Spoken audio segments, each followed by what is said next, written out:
Known by many names, such as lower third, CG, or Jenny, the title graphic is an essential graphic that identifies who's speaking in your video. Photoshop offers several flexible design options for creating very attractive graphics.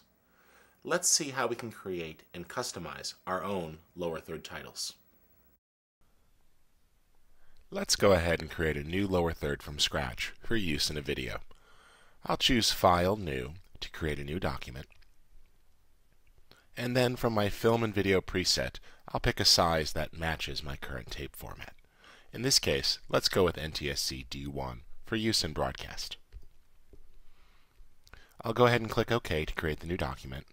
And Photoshop automatically creates a new document and adds these guidelines indicating the safe title and action safe areas. All of our text is going to need to fall inside this inner box. Now, if you want a more dramatic safe title overlay, you can go to your Actions palette. And if you've loaded the video actions from the sub-palette menu here, you could then go ahead and choose the Title Safe Overlay action and press play. And this will create a clearer Title Safe Overlay. There we go.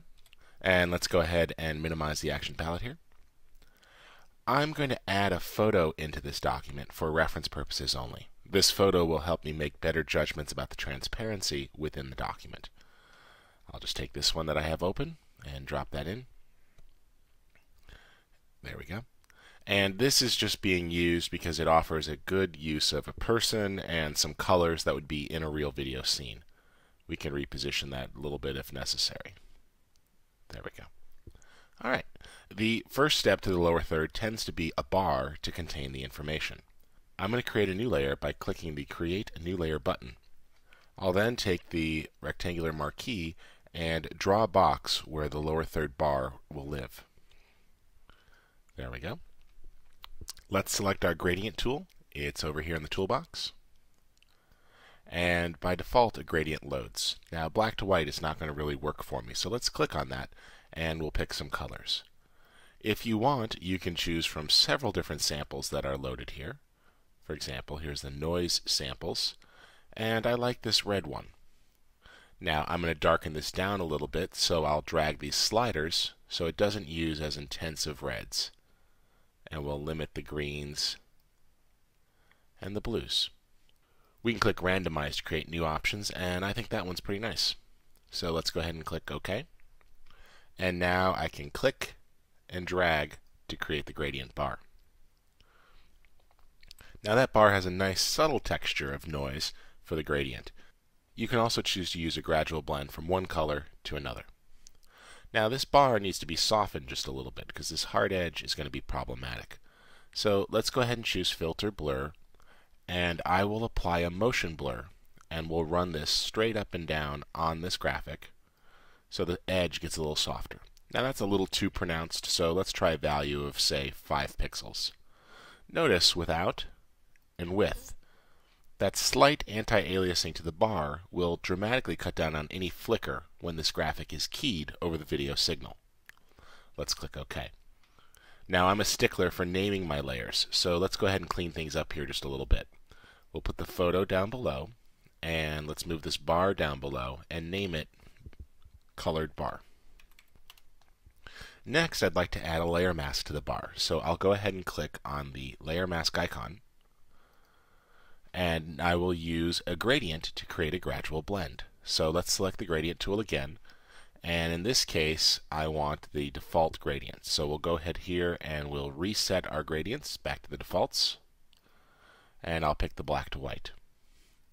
Now with this selected, we can now click and drag on the bar, and you'll see that it does a gradual blend. Now in this case it went from transparent to opaque. Let's press undo. If I want it to go the other way, all I need to do is click the reverse button up at the top options bar here to reverse the gradient colors. And I can now click and drag to create a ramped transparency effect, which is desirable. Next, let's go ahead and add a logo into the corner. Now, not every lower third will have a logo or a bug, but it is very common. So if you do have the need to add the logo or bug to the corner, be sure to place it before adding the text boxes so you have some idea of position and size. Let's go ahead and take this logo here and I'll drag it over. It's quite large, so I'll press Command T for free transform and then Command 0. On a PC, that's simply Control T and Control 0. Let's go ahead and scale these down. I'm holding down Shift and Option, which scales towards the center evenly, and I'll reposition this by dragging it to the corner. There we go. Let's zoom back in, Command plus, and we're at 100%. That's pretty good. Let's make that just a little bigger and nudge it into place. Again, noticing we're keeping it inside of the title safe box for readability. I'll press return and we'll name that. Well, first, while we're here, let's add the drop shadow. That's good. And I think that's pretty clean. We'll click OK. And let's double click on the layer name. We'll call that logo bug. There we go. I'm going to load my default values of color, D for default, X to toggle, loaded the black and white there. And let's take the text tool here. I'll go ahead and click with the horizontal type tool, and I am going to click and drag to define a text box. This is where the text is going to stay. It'll automatically wrap when it hits the edge. Let's type our first line of text here. Notice we can't see it, so we'll select that text and we'll pick a little bit of a calmer font. Let's start with something like Stone Sands. There we go. We'll make it left justified, and I can go a bit smaller. That's pretty good. And I could actually tweak this here because that text can go a little higher on the bar. There we go. Now it's snapping. If I don't want that, I could just go into the View menu and uncheck Snap. And now it will not be quite so grabby to the edges of things. That worked pretty well. James Ball. Hard return. Director of Photography. Now, I can't see the text because it's cut off, so let's expand this box here to make it a little easier to see. And looks like what I need to do is adjust the text a little bit more. We'll select that line of text, click and drag, and let's go ahead and make that a little smaller first off. There we go. Get all the text selected. Good. And we'll call up the character palette here, and what I need to do is change the leading of the line and set it to auto so that text will automatically adjust.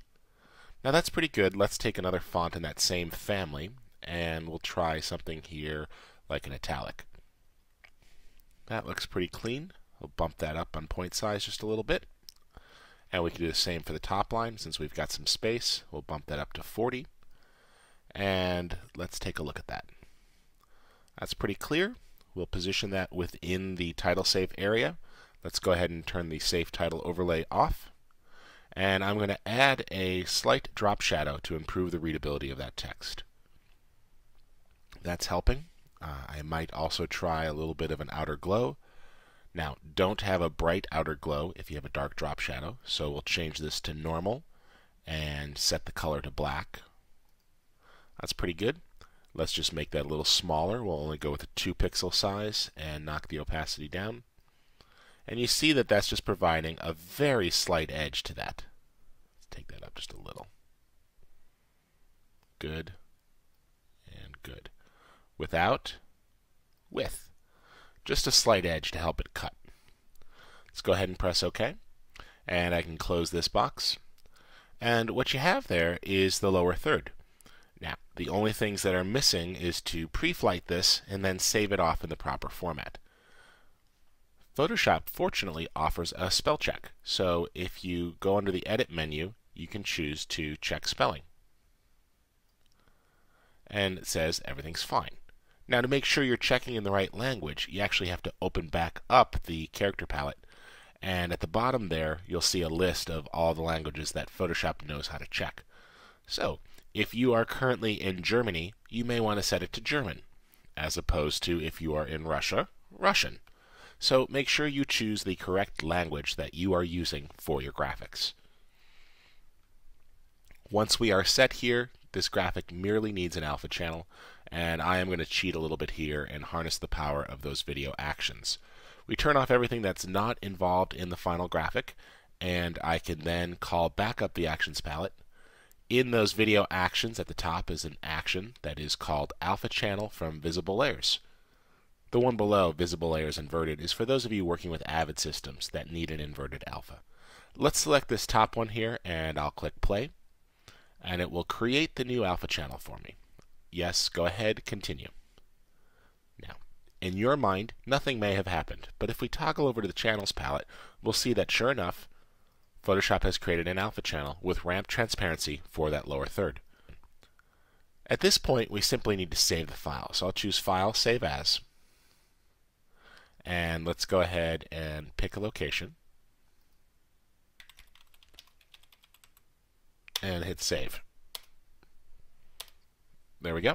The document is saved, and because it is a layered file, we can easily open it up and make editing changes later. There you have a lower third graphic ready to cut into your show.